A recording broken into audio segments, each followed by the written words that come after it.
An international tribunal opens its doors in Nuremberg. 4 flags stand before the bench. In the dock, the leadership of a regime that dragged Europe into war. The question is not only what happened, but who conceived and ordered it. Desperate defense, or aggression designed from above. Here it will be put to the test. Judges, prosecutors and interpreters uphold an unprecedented trial with rules and personal accountability. And an unexpected witness will speak from inside the apparatus. Marshal Friedrich Paulus.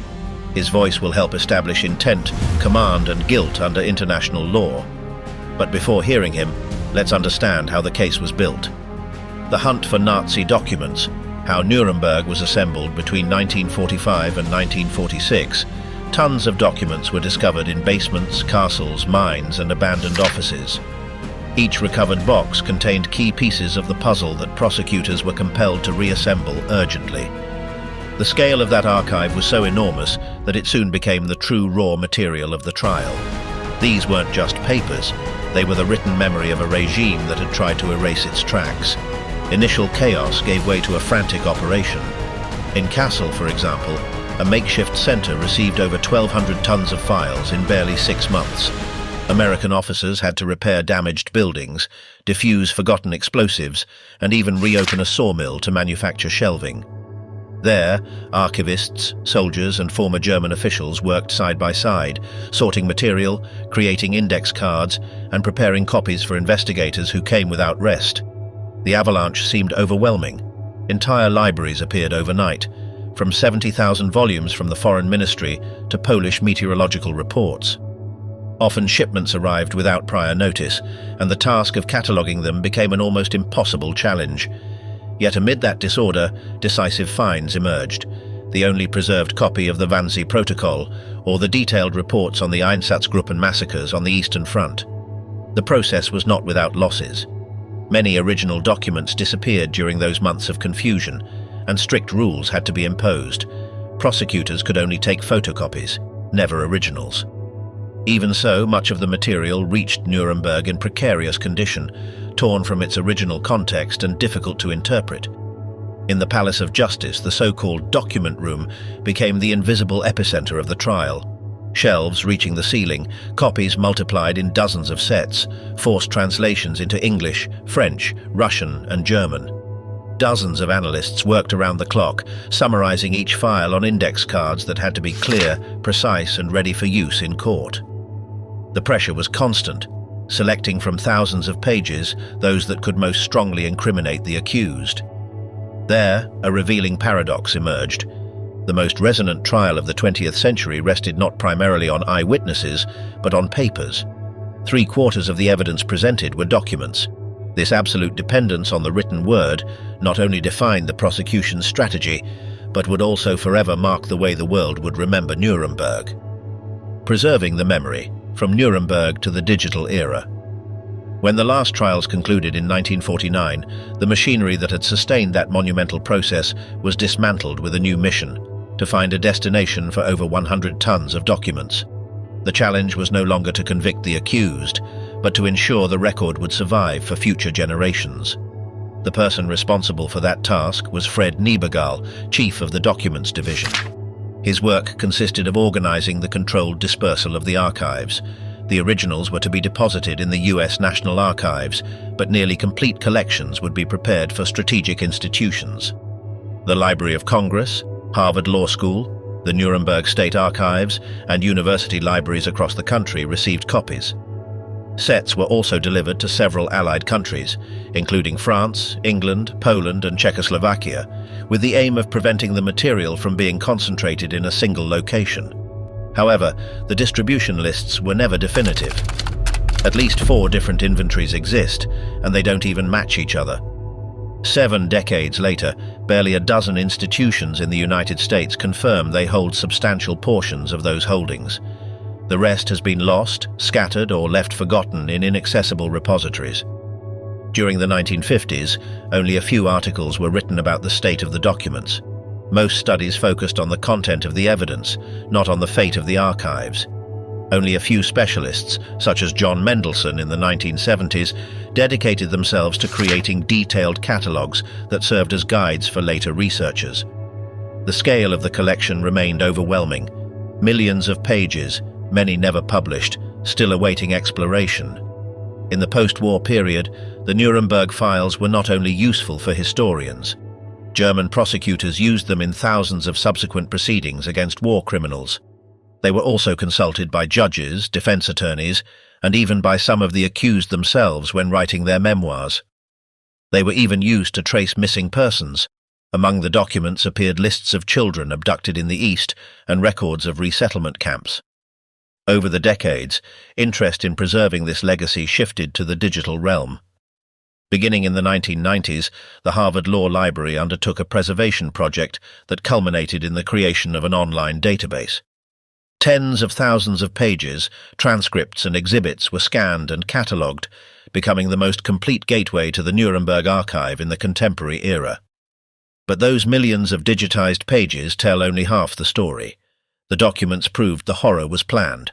What remained was to hear from those who executed it. Let's return to February 1946, the Palace of Justice in Nuremberg. The trials have been underway for 3 months. The courtroom is packed with journalists, translators, lawyers. And that day, February 12th, a witness takes the stand who will change everything. Friedrich Paulus, German field marshal, defeated commander at Stalingrad, prisoner of the Soviets. His testimony can destroy the defendant's defense, because he was there, at the General Staff, when the invasion of the Soviet Union was planned.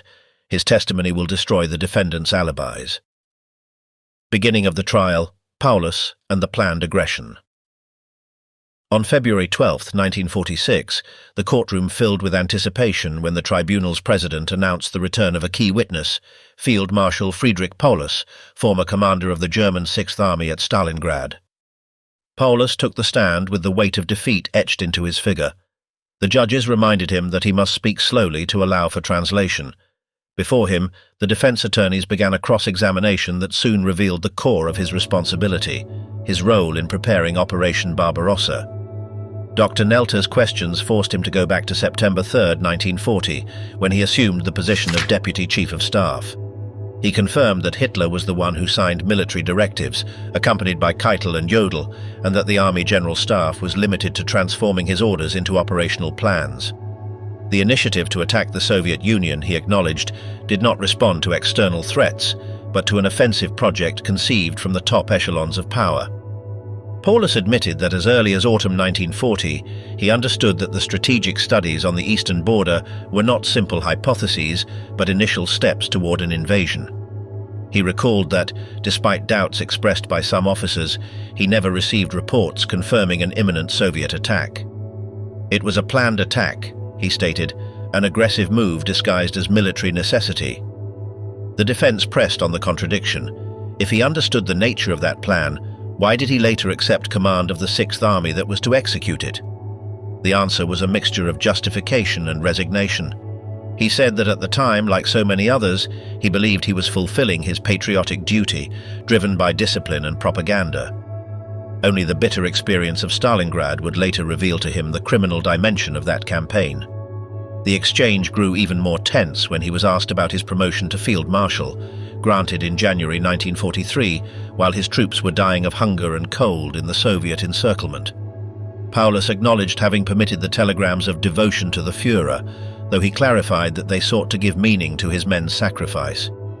Questioned about the legality of the attack, he concluded bluntly, "The invasion of the Soviet Union violated international treaties signed by Germany." The session had barely begun, but Paulus's words had already revealed an uncomfortable truth.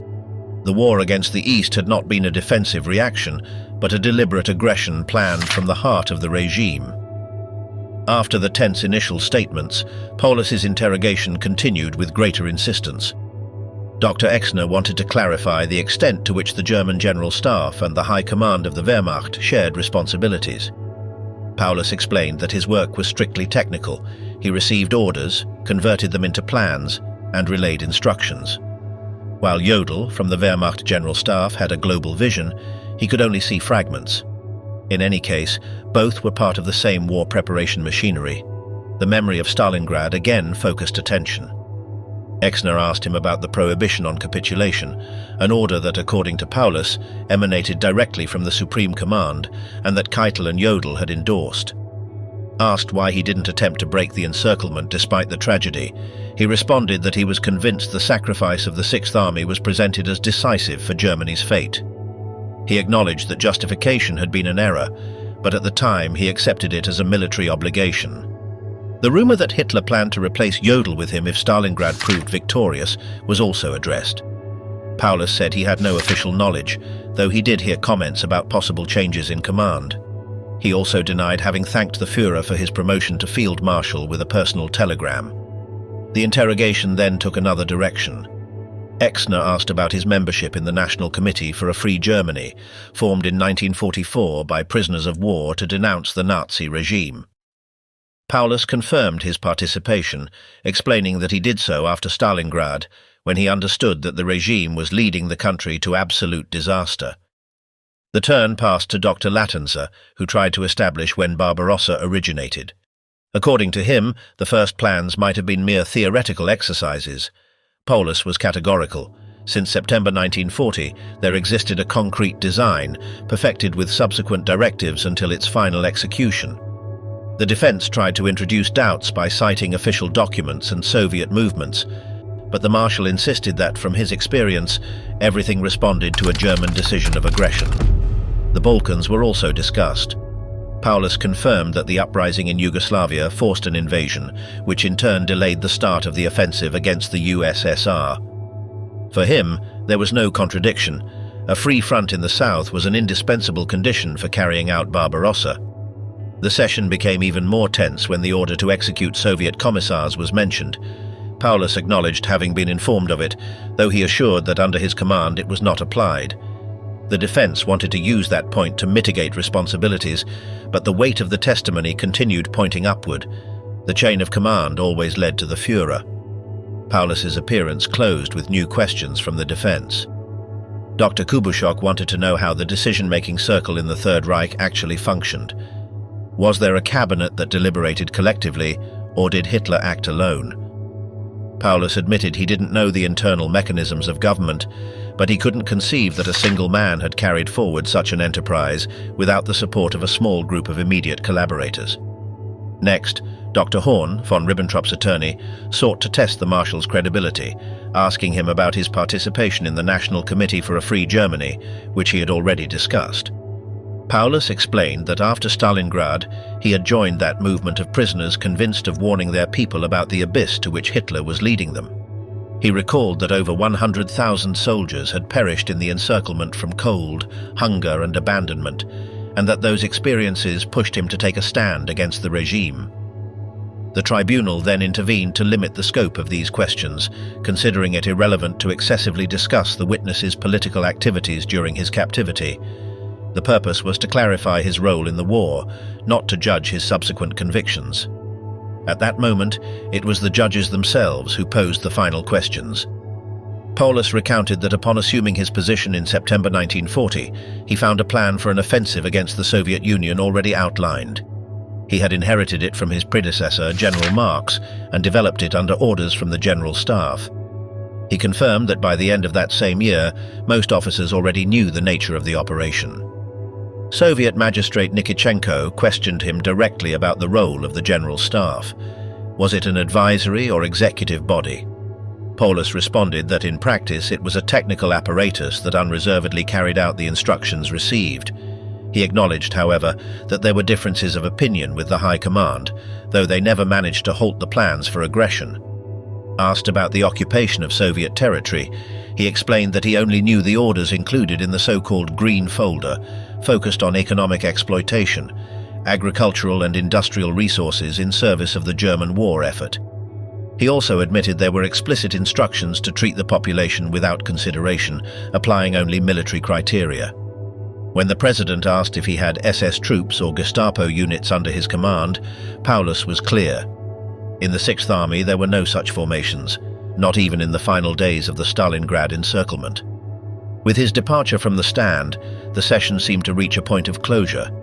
It was then that the Soviet prosecution took the floor and presented the statement of Ion Antonescu, leader of Romania, which confirmed the secret agreements reached with Hitler since 1940 to prepare the invasion of the East. The reading of his testimony placed at the center of the debate the cooperation of the Reich's allies, reinforcing the thesis of a conspiracy planned months in advance.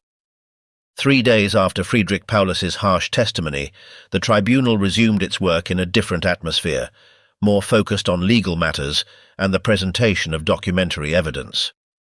The session of February 15, 1946, began with procedural matters. The president announced that before deciding on a possible recess, the judges would hold closed-door meetings and hear brief arguments from the parties in public hearing the following Monday. With this point concluded, attention returned to the Soviet prosecution. Prosecutor Lev Smirnov presented new documents detailing crimes committed by German units on the Eastern Front.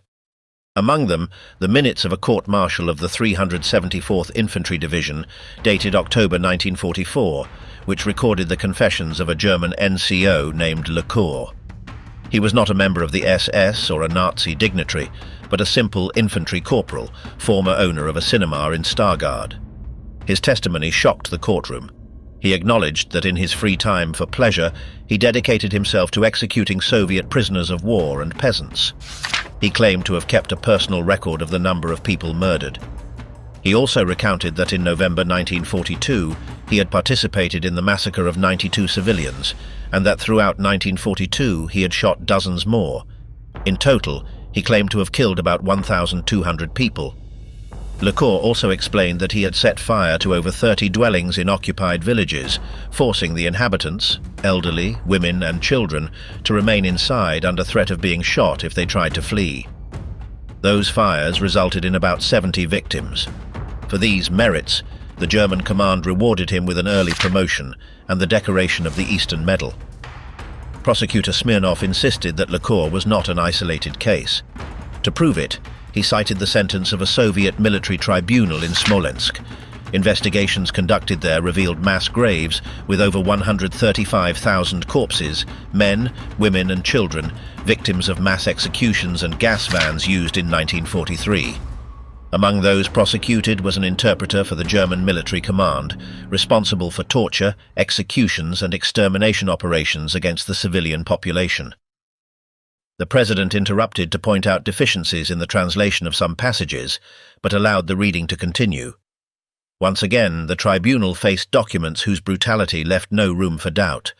The crimes were not isolated incidents, but part of a systematic pattern of violence.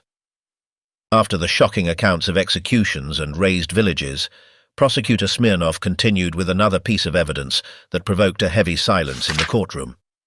It was the testimony of a German medic, Modisch, stationed at Military Hospital 551 in Smolensk between 1941 and 1943. His statement revealed a different facet of the crime, the use of medicine as an instrument of extermination. Modisch recounted how German doctors, under the guise of treatments, conducted experiments with chemical and biological products on wounded prisoners. The detainees were then deliberately infected or murdered through lethal injections. He himself confessed to having killed 24 prisoners with doses of strophanthin and arsenic. Worse still, he assured that blood was extracted from Soviet children between 6 and 8 years old to transfuse it to German soldiers, causing the children's deaths by exsanguination. He also recounted how cerebrospinal fluid was obtained from prisoners, leaving them paralyzed before abandoning them to starvation. The prosecutor added other examples from the same court-martial, the case of Kurt Gaudian, accused of raping and murdering 7 young women and of participating in the burning of 60 peasants locked in a barn, or that of Corporal Müller, who according to the verdict had killed 96 civilians, raped 32 women, including several adolescents, and murdered some after the abuse. The defense attempted to object, alleging lack of guarantees in the Soviet investigative commissions. But the tribunal's president recalled that Article 21 of the Charter required recognition of Allied tribunal rulings, and that such objections could only be presented in final arguments. At this point, Smirnov made a strategic turn and presented documents extracted from the diary of Hans Frank himself, Governor-General of occupied Poland.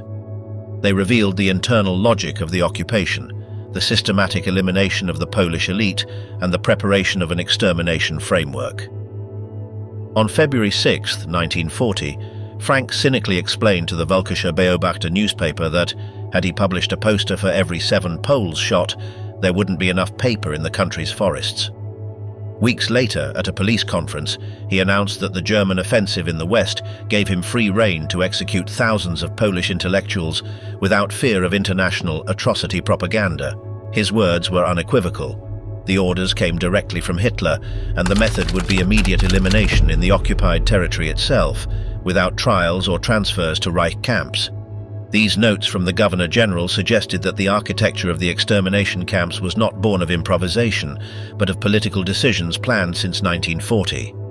Frank insisted that any suspect should be liquidated on the spot, foreshadowing in his speeches the model that would soon be applied on an industrial scale in the Vernichtungslager. The session proceeded with the weight of these revelations, and the Soviet prosecutor announced that even harsher passages remained in Hans Frank's diary, which would demonstrate how extermination became state policy. Soviet prosecutor Smirnov resumed speaking after the recess, with Hans Frank's diary open before the tribunal. There, in the entries from 1942 and 1943, the merciless logic of Poland's Governor-General appeared clearly. Frank boasted of having ordered mass reprisals. For every German killed, up to 100 Poles would be executed, and he described how the Polish population gathered blood-soaked earth from execution sites to venerate it in churches, a sign that the victims were seen as martyrs. The documents further revealed the deeply juridical character of his role. Frank, who had been presented as a respected jurist, used his knowledge of law to cloak in legality a system that was nothing but an extermination mechanism. In October 1943, he signed a decree imposing the death penalty on any non-German who interfered even minimally in occupation plans. The regulation did not distinguish between serious crimes and simple administrative infractions. Mere suspicion was enough to pass sentence. The accused had no lawyers, no right to appeal, and executions were carried out immediately. The defense argued that this was exceptional legislation, typical of wartime. But Smirnov countered with decisive testimony, the statement of Polish lawyer Stefan Korbonski, leader of the resistance in Warsaw. He confirmed how Frank's orders translated into public executions. Groups of between 20 and 200 people were taken from Pawiak prison, brought to busy streets, and shot before neighbors forced to witness the massacre. To silence any cry of protest, many condemned were previously drugged, weakened with blood extractions, or even had their mouths sealed with cement. Korbonski also recounted the population's reaction. Flowers, candles, and crosses appeared over the bloodstains. On walls emerged graffiti with messages of resistance like "Glory to the heroes." The Nazis responded with more arrests and new executions. The prosecutor then moved to official reports from the Polish and Czechoslovak governments, which detailed how the Nazi occupation had destroyed all notion of justice. In Poland, laws were Germanized. The right to defense was abolished. Death was the punishment for everything from tearing down a poster to any gesture considered unworthy of the Reich. In Czechoslovakia, emergency courts, the feared Standgerichte, issued hundreds of death sentences without possibility of appeal, in secret trials that were nothing more than a simulation of justice. Smirnov closed this section by showing that, beyond Poland or Czechoslovakia, the same logic had extended to the Soviet Union. Emergency laws, signed by Keitel or Himmler, allowed execution on mere suspicion and turned millions of civilians into slaves without rights. In Himmler's words, recalled before the tribunal, "I don't care if 10,000 Russian women die digging an anti-tank ditch as long as the ditch gets finished." The echo of these phrases swept through the courtroom, making clear that the Nazi legal apparatus was not a brake on barbarity, but another weapon of extermination policy. On Monday, February 18, 1946, the tribunal resumed its hearings with a debate less dramatic than the accounts of atrocities from previous days, but equally decisive: procedural rules and the defense's right to prepare its case. The president opened the session with a solemn announcement. He read, point by point, the tribunal's decision regarding a motion filed by the prosecution on February 11th. The court rejected generally limiting the scope of evidence that the defendants' attorneys could present, but recalled that, according to Article 24 of the Charter, such evidence must be restricted to what was strictly necessary to respond to the prosecution's charges. It also ordered that the attorneys for Göring, Hess, Ribbentrop and Keitel submit by February 21st a detailed list of witnesses and documents, along with a summary of the facts they expected to prove. On Saturday the 23rd, in public session, the relevance of those requests would be debated.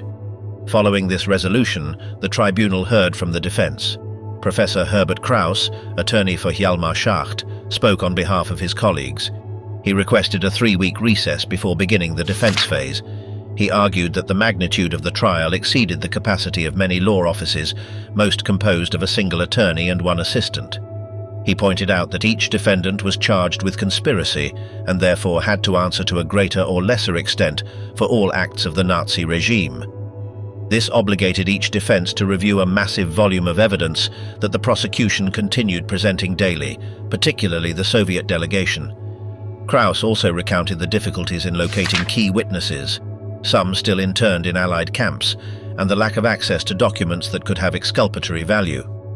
He cited as an example cases where the prosecution had used fragments of certain files, while the defense was denied full access to those archives.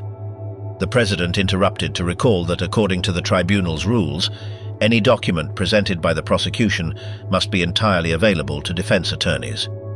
Kraus accepted the clarification, but insisted that in practice, many materials were still not within reach. Next, British prosecutor Sir David Maxwell Fyfe intervened. In a firm tone, he acknowledged the defence's workload, but recalled that the prosecution had presented the indictment 4 months earlier, and that since then the attorneys had had access to thousands of documents, as well as daily transcripts in German. Moreover, they had enjoyed a 12-day Christmas break to prepare their cases. In his view, a 3-week recess was unjustified. The prosecution, he stressed, had to coordinate evidence spanning more than 2 decades of crimes, while the defense only needed to concentrate on facts pertinent to each defendant. Granting them more time would be equivalent to slowing down a process that the Charter itself demanded be conducted with speed. The President then announced that the tribunal would deliberate on the defense's petition and would rule later that same day. Before yielding the floor to the Soviet delegation, British prosecutor Sir David Maxwell Fyfe made one final clarification. He explained that, although he had not set an exact number of days in his argument, his colleague's position was clear. At most, 2 days of recess should be granted, sufficient for the defense to organize its materials. No more. With this procedural exchange concluded, the courtroom immediately turned toward the darkest core of the trial: evidence of the regime of terror in the occupied territories. Colonel Smirnov, representative of the Soviet prosecution, took the floor to present documentation concerning Yugoslavia. Before the judges paraded a series of original posters, certified copies and official reports.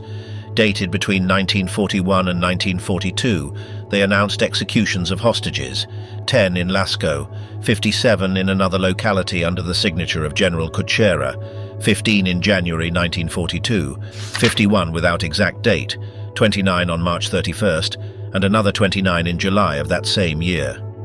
The cold enumeration of figures and signatures revealed a pattern. The taking of hostages was not a sporadic resource, but a planned system to terrorize the civilian population. Smirnov reinforced the picture with a report from the Yugoslav State Commission that recounted scenes of horror in Celje and Maribor, prisoners strangled with butcher hooks, groups forced to carry the corpses of their own companions before being executed, streets pooled with blood that the population recognized as permanent scars of terror. The Soviet prosecutor then moved to Greece. He recalled that on April 6, 1941, Germany had declared war on the Hellenic country, and that barely weeks later, on May 31st, the German commander in Athens imposed a brutal order: death penalty for removing the Nazi flag from the Acropolis, a gesture of resistance carried out by young Greeks, for expressing sympathy toward the British, or even for offering flowers or cigarettes to enemy prisoners. The Greek report, backed by the ambassador's signature in London and British certifications, documented a pattern identical to that seen in Yugoslavia: collective reprisals, punishment of innocents, and hunger used as a weapon of subjugation. Between 1941 and 1942, the mortality rate in Athens multiplied by 6, and on some Greek islands by 10. Swedish observers described entire villages feeding only on acorns and boiled herbs. The practice of taking hostages reached a chilling magnitude. Intellectuals, officials, peasants, and priests were indiscriminately imprisoned. Many were deported to Dachau or Buchenwald, and over 90,000 were executed on Greek soil. With these examples, Smirnov emphasized that the Nazi repression machinery did not distinguish countries or conditions. The same system of extermination, adjusted to each territory, was repeated throughout occupied Europe. The president then interrupted to indicate that the presentation would move to a new block of evidence. He ordered a brief recess before continuing. Colonel Smirnov resumed his presentation following the tribunal's instruction, reduce the number of examples, but show the essence of the horror. He did so with a devastating document from the Soviet State Commission on the Rovno region.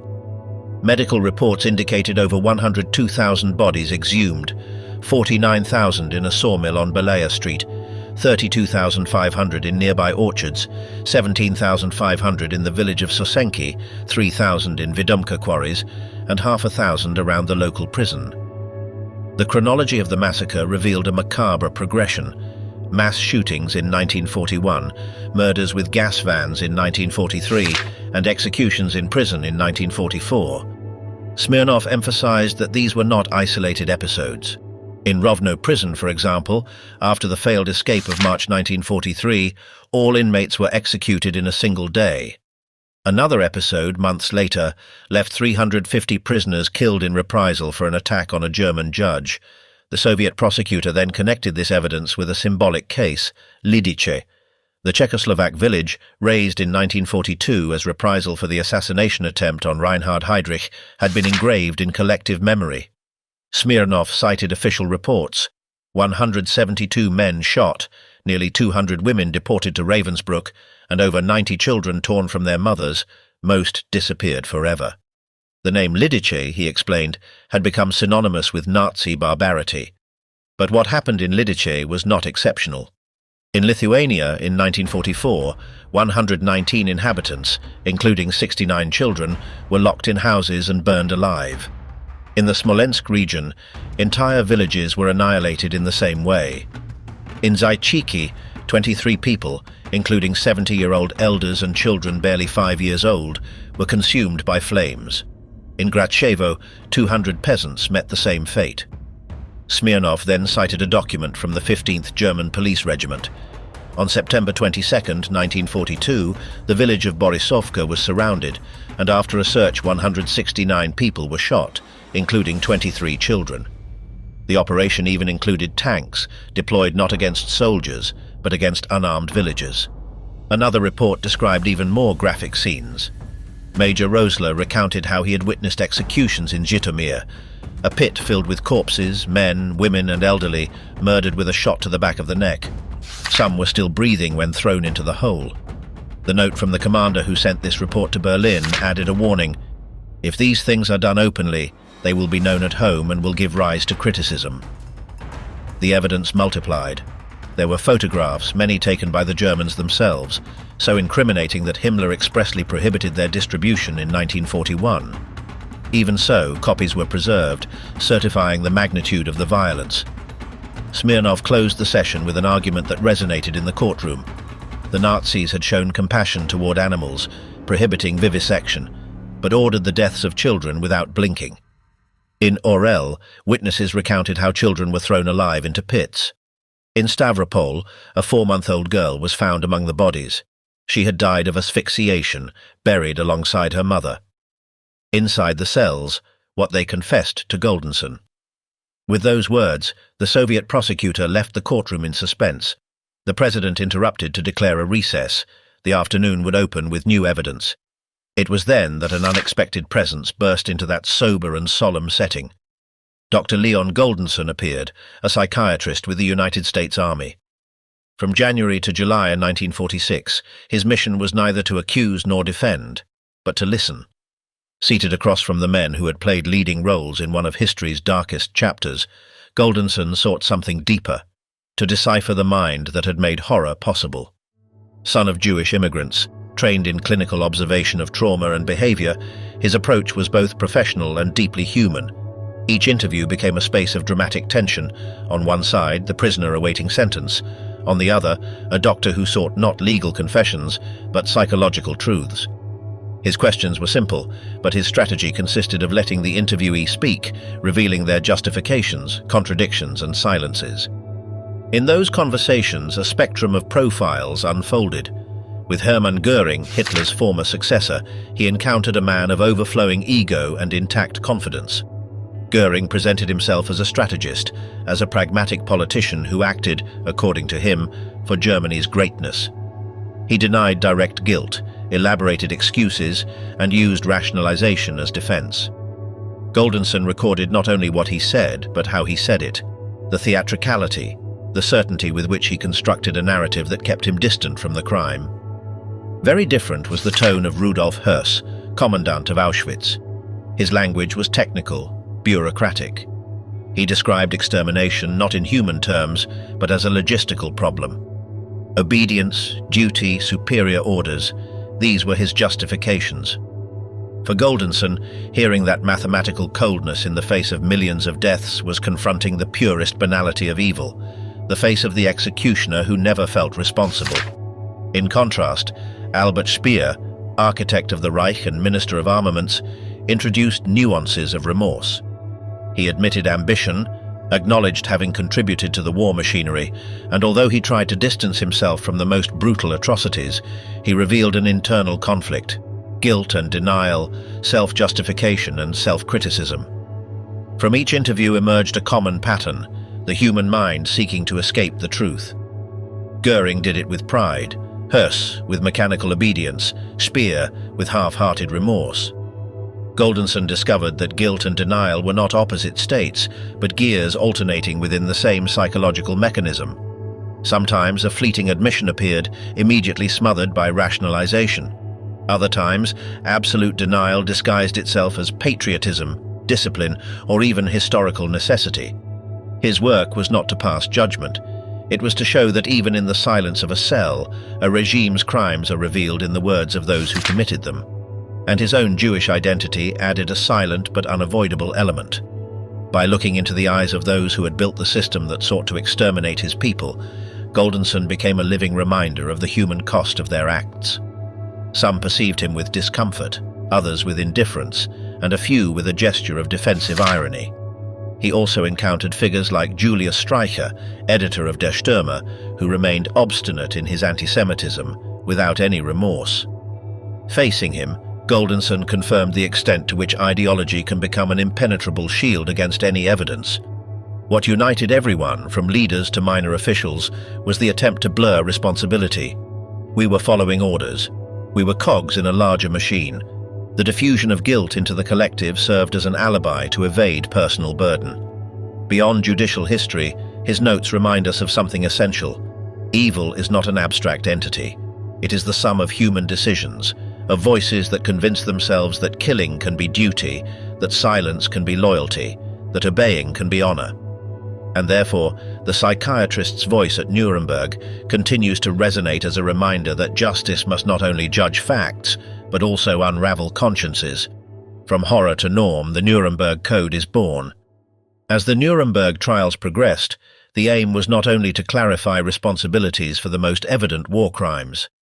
Among the documents and testimonies that came to light appeared a particularly disturbing aspect: the use of human beings as guinea pigs in medical and scientific experiments without their consent.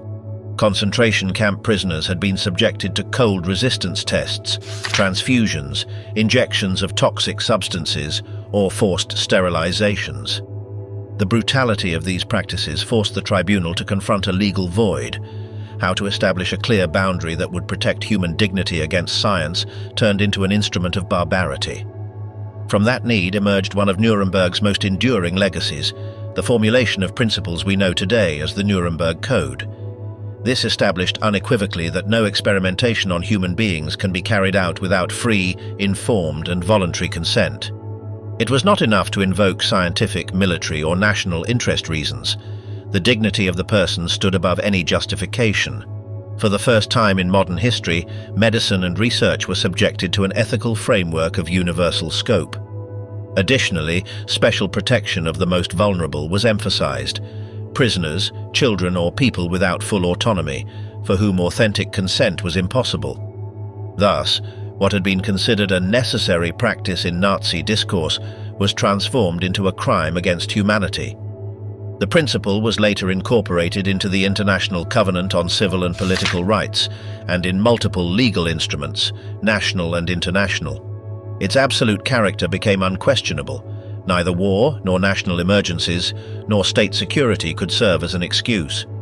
The prohibition of non-consensual experimentation was recognized as an immovable pillar of international law. However, the strength of this legacy did not end in 1946. Decades later, in very different contexts, the question would arise again as to whether that boundary had always been respected, and with it, the echo of Nuremberg would resonate once more. When Nuremberg's judicial machinery shut down in 1949, a disturbing question hung in the air. What would happen to that ocean of documents that had sustained the most transcendental trial of the 20th century? The problem was no small matter. Over 100 tons of papers, transcripts, evidence and files were at risk of being buried in forgotten archives.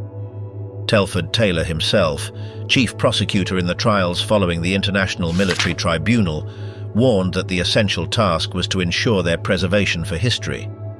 What is surprising is that despite the magnitude of the documentary legacy, very few studies were dedicated to investigating its fate. After a few articles published in the 1950s, the issue virtually disappeared from academic literature. Even among libraries and archives that received materials, barely any catalogues or consultation guides were generated. Thus, a collection of unprecedented proportions in the history of international justice remained, to a large extent, beyond public reach. In this context, Harvard Law School acquired an unexpected role. Since 1949, it had been safeguarding 1 million pages, equivalent to more than 7 tons of paper. For half a century, that treasure remained stored in precarious conditions. Boxes stacked in damp basements, improvised filing cabinets, even stairway corners. The fragility of the medium, low-quality paper, aged by time, threatened to render them illegible. In the late 1990s, Harvard's librarians understood that urgent action was needed. The solution could not be limited to physically preserving the documents. The challenge was to open them to the world. An ambitious digitization plan then began, first timid and limited by lack of funds, later strengthened with private and public support. The objective was monumental: rescue hundreds of thousands of pages, organize them, and make them accessible from any computer. Digitization was not the end point, but the beginning of an even greater challenge: how to organize and make navigable an archive of over 1 million pages. Until then, barely minimal guides existed in the libraries that had received copies. Half a century had passed without researchers being offered real access to those holdings. Harvard decided to break with that inertia and design its own tool, very different from the old catalogues of the 20th century. In 2003, the first version of the Nuremberg Trials project was launched, conceived as a database capable of descending to the individual document level. A decade later, in 2016, the platform was completely renovated and began offering unprecedented access. Narratives of each trial, chronologies linked to transcript pages, lists of defendants and witnesses, summaries of main topics, from medical experiments to reprisals against hostages, and even a gallery of digitized photographs. Today, over 55,000 pages are available online, linked and with advanced searches. Users can filter by dates, by defendants' names, by specific trial issues, or by document authorship. Simply enter Karl Gebhardt in the medical trial, and dozens of results appear, from court records to witness statements. Each document includes its various versions: the German original, the English translation, photostatic copies and analyses assessing their usefulness to the prosecution.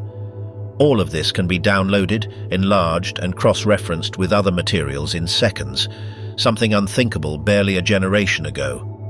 The secret of this power lies in the meticulous documentary analysis work. Each piece requires detailed coding, descriptive titles, identification of persons and entities, relationship to trial sessions, and even controlled vocabulary that ensures search coherence. For years, a single specialist was responsible for extracting up to 21 fields of information per document. That silent work gave the platform solidity and demonstrated that without meticulous human work, no digital archive achieves true depth. The project also left clear lessons: dependence on intermittent funding, loss of institutional memory over time, and the need to cooperate with other archives that still hold scattered material. Even so, the result marked a before and after.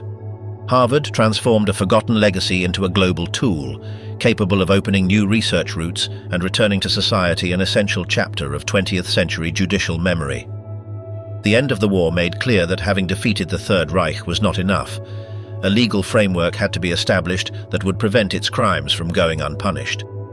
The Allies agreed on a decisive premise: international criminal law must be applied as effective law, capable of judging and condemning conduct that attacked humanity as a whole. This idea, with ancient roots and cosmopolitan character, became the foundation on which the Nuremberg Project would be built. During the war years, declarations and debates had already been produced that pointed in that direction. The 1943 Moscow Declaration established the principle that those responsible must answer where they had committed their atrocities, while the principal leaders would be tried by an international court. Shortly after, the Washington Initiative crystallized into an ambitious plan. It was not just about punishing isolated acts, but demonstrating that National Socialism had acted as a global conspiracy to unleash a war of aggression and sustain a criminal system.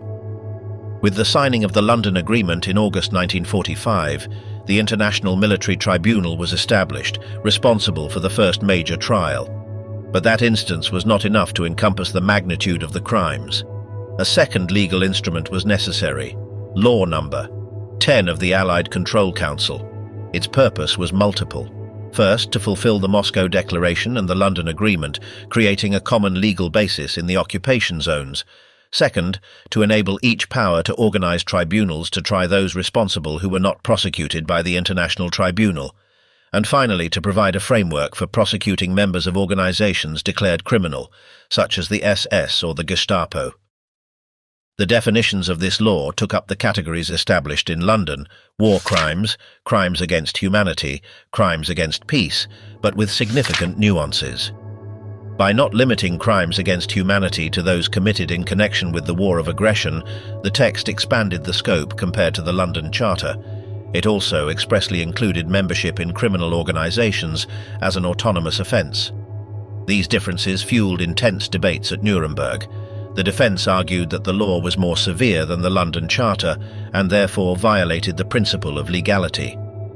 However, the judges emphasized that international law was a living system, sustained by practice accepted by states and not by the existence of a single code.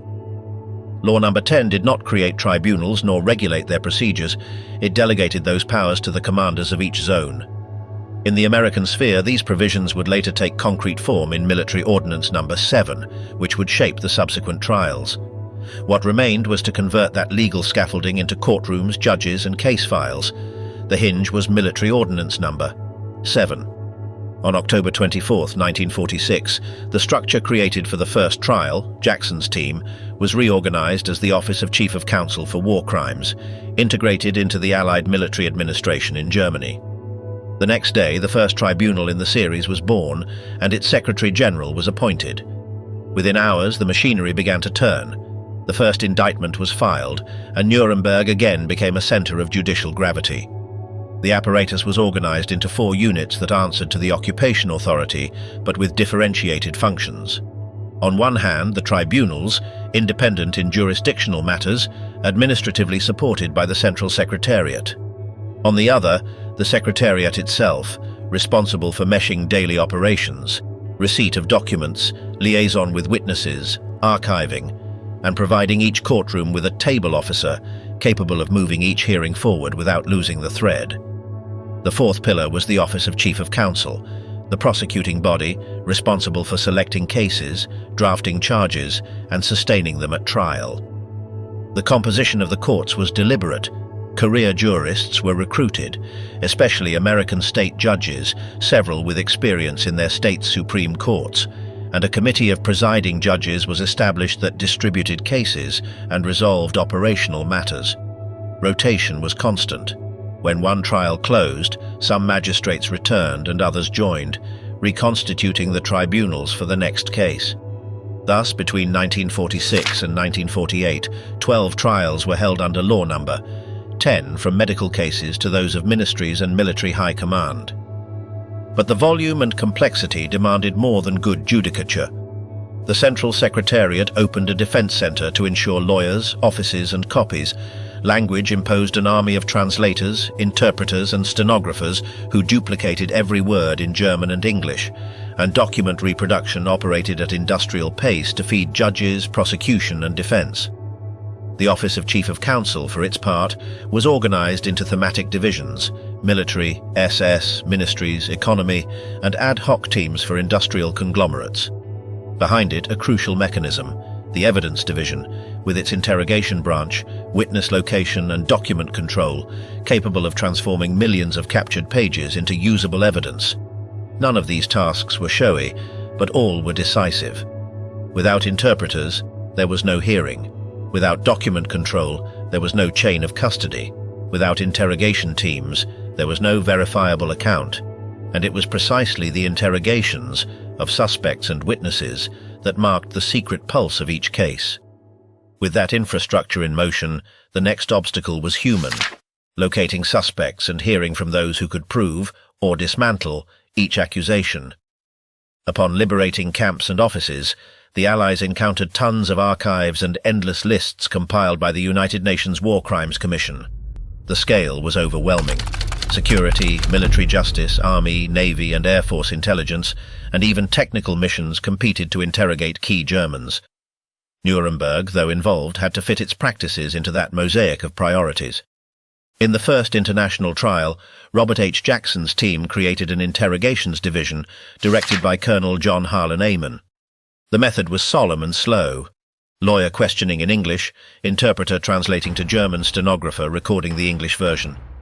It served to catch effective witnesses in court, but not to map structures, responsibilities and chains of command with the speed the subsequent trials demanded. Therefore, when the trials under law number 10 began, the Office of Chief of Counsel set up its own interrogation branch and changed the script. German-speaking interrogators, not lawyers but specialists, worked closely with each legal team, mastered the case documentation, and conversed directly in German. They recorded the entire interview on tape, avoided intermediaries, and quickly produced translations of the substantive parts for prosecutors, plus typed summaries that circulated through all divisions. In the busy months of 1947, over 200 summaries came out per month. Between April and August, over 700 interviews per month were exceeded, with a peak near 800 in July. In total, they approached 10,000. The rules, strict from the start, were clear. No pressure, promises, or tricks. The standard had to be legal and ethical. Before someone was formally charged, police-style warnings weren't read to them, but almost everyone talked freely. They wanted to explain, mitigate, shift blame. Often, in their eagerness to justify themselves, they offered pieces that fit with seized documents and third-party testimonies. Some exceptional interrogations were conducted by a lawyer or a German-speaking analyst, always under the same protocols. Violations were rare, and when they occurred, were immediately corrected. Thus, interview by interview, the evidentiary architecture was assembled: organizational charts, order routes, signatures that repeated. With that foundation, the prosecution could move from hypothesis to concrete indictment and convert names and positions into bills of indictment that would soon reach the tribunal's table. With the body of evidence already assembled, the next step was clear: transforming documents, organizational charts, and voices into concrete charges. The question was both urgent and twofold: which crimes to prosecute under Control Council Law Number 10, and whom to charge. The framework was defined: crimes against peace, war crimes, crimes against humanity, and membership in organizations declared criminal. But within those categories, priorities had to be set, and the scope of each case carefully measured. For months, the team refined its criteria while awaiting the verdict of the first international tribunal. How would conspiracy be interpreted? How far would individual responsibility extend for the war of aggression? What weight would be given to superior orders? Meanwhile, the evidence was organized, and a first case emerged with striking clarity: the medical case, which would inaugurate the Nuremberg trials under law number 10 and serve as a model for those that followed. Very soon it became clear which paths were best avoided. Violations tied to the cleanliness of combat, prohibited weapons, bombings, submarine warfare, had blurred in the wartime practices of both sides and offered little ground for a solid prosecution. Two other fronts, however, stood out sharply: the execution of certain prisoners of war, commandos, political commissars, Jewish soldiers, in open defiance of the laws of war, and the broad spectrum of occupation crimes: deportations for forced labor, systematic plunder, executions of hostages. Forced labor became the central axis of several industrial trials, Farben, Krupp, Flick, intertwining with the concentration camp universe dissected in the Pole case. The most ambitious and also the most controversial charge was that of crimes against peace, planning, preparing, initiating or waging a war of aggression. Proving intent behind memoranda, maneuvers and contracts required a more intricate evidentiary architecture, which is why those cases took longer to mature. Even so, 4 trials centered on that charge: Farben, Krupp, Ministries and High Command, while others omitted it strategically to avoid overwhelming the evidentiary agenda. In parallel, membership in groups condemned by the First Tribunal, such as the SS or the party leadership, was prosecuted when that affiliation helped frame an individual's participation in specific crimes. Conspiracy as an autonomous charge was attempted in the early drafts, but the judges rigorously narrowed its scope, forcing the prosecution to reserve it mainly for the field of aggression. Even there, acquittals for lack of evidence set the bar high. At last, the indictments were clearly drawn. From operating rooms turned into laboratories of pain to industrial chains lubricated by slave labor, the board was set for the confrontation in court, where every word and every signature on a seized document could tip the scales. As we reach the end of this journey, the Nuremberg trials emerge not only as an unprecedented legal event, but as a mirror in which humanity was forced to confront its darkest corners. In those courtrooms, amid mountains of documents, interrogations and testimonies, a principle was established that had seemed impossible after so much devastation: that even in the midst of barbarity, law must prevail over force, and that no power stands above justice. The stages we have traced, from the political and legal conception of the trials, through the psychological interviews that revealed the minds of the accused, to the immense effort of preserving and digitizing their archives, form a complex mosaic with a single shared message. Memory is not a luxury, it is a necessity. Without the written record, without the collected voices, without the patient classification of evidence and testimony, history would remain exposed to manipulation and oblivion. Nuremberg was not a perfect act. It was full of tensions, limitations, and contradictions. Yet it laid the foundations of an international law capable of naming and defining the gravest crimes against humanity. It affirmed that blind obedience does not justify atrocity, that a uniform does not erase individual responsibility, and that silence is never a legitimate defense in the face of barbarism. Years later, the echo of those trials remains visible in international courts, in human rights conventions, and in the moral demand that reminds us that universal justice was not born from theory, but from the urgent need to respond to horror. The digitization of its archives and the accessibility of its documents show that the lessons of Nuremberg do not belong to an academic elite. They are within reach of anyone who wishes to understand how civilization is built and how it can collapse. But the warning still lingers. History shows that the machinery of hatred can always be reborn in new forms. Anti-Semitism, dehumanizing propaganda, unthinking obedience. These are symptoms that cannot be eradicated by a single trial. They must be watched over, generation after generation. The memory of Nuremberg teaches us that justice is an unfinished path, one that must be defended against indifference and revisionism. The documents, the voices and the verdicts speak to us from a past still near. They remind us that the fragility of law is measured by the will of those who uphold it, and that every time injustice becomes normalized, the ground for impunity reopens. Nuremberg was not merely a tribunal to condemn a handful of men. It was the solemn declaration that humanity cannot afford to repeat its own moral shipwreck, and that is the legacy it leaves us, a warning but also a compass. Because as long as we remember Nuremberg, we will know that justice is not just a legal aspiration, but the final frontier that separates us from the abyss.